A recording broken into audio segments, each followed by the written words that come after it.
Hi, this is Lee Newton with Lyndale Plant Service, and I'm going to start some seeds today.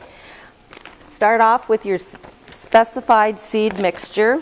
It's a little finer than regular potting mix. You want to make it wet enough that it clumps together a little bit, and then you just fill your cells. These little things are called cells, cell packs. So I've got most of it filled. I'm just going to top it off here, and it's good to get your hands dirty because it's winter. So what we're going to do here, I'm going to plant some alyssum today. Alyssum is so wonderful and sweet smelling. These are tiny, tiny, tiny seeds.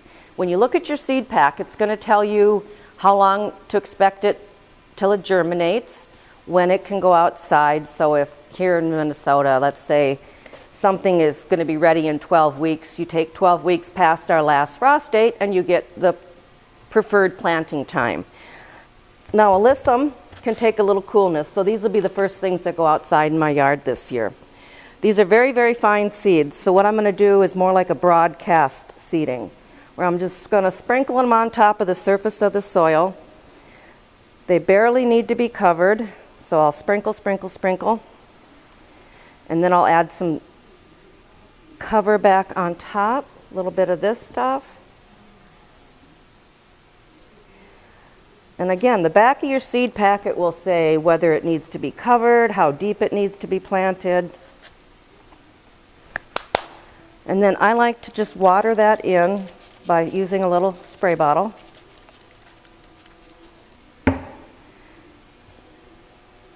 Another seed I'm going to start today is bachelor buttons. Now bachelor buttons, this is probably why I'm a gardener. These are what I fell in love with as a kid. They're a larger seed, so this way I can make sure I get 1 or 2 in each little cell pack. The thing about bachelor buttons is they don't like the heat in Minnesota after it starts to get humid. So the secret is to start them in the house, start them early, and get them out there as soon as you can. It's another plant, and you can see I'm just sprinkling them on the soil. I'm going to push them in a little bit because these like to have a 1/4 inch cover. But this is a plant that also can take some cooler temperatures. You can get it outside in the spring before you could, say, a pansy. Not a pansy, a petunia, pardon me. I'm going to just sprinkle them on. Then I'm going to put a little bit on top and push it in to cover it, because like I said, it wants a 1/4 inch cover on these. Now the secret to getting these to bloom as fast as possible before our summers get hot, they're a long day plant. They like 14 hours of sun minimum before they set their bud, they initiate their bud.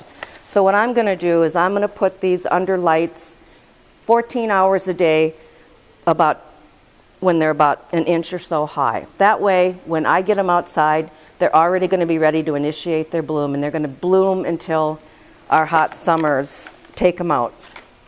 So, seeds are easy to start. The key, know when to start them, and that information will be on the back of your packet.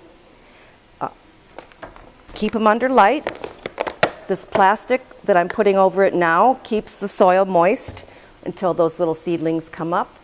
Some plants like it warm, some plants don't. If you need a warm environment, you can buy a heating mat that you put underneath. And when they start to come up, you can take this off, put them under lights, and you're going to have a little garden growing right in your home. Now what I'm going to do here, when they get to be a certain height, I will transplant them out into a larger size, pot them up before I harden them off outside. So be sure to check back and see how that process works. So plant some seeds, get your hands dirty. It's winter. We gotta do something to keep from going crazy. I hope you enjoy this. If you haven't planted seeds before, it's never too late to start. This is Lee Newton. Thanks for stopping in.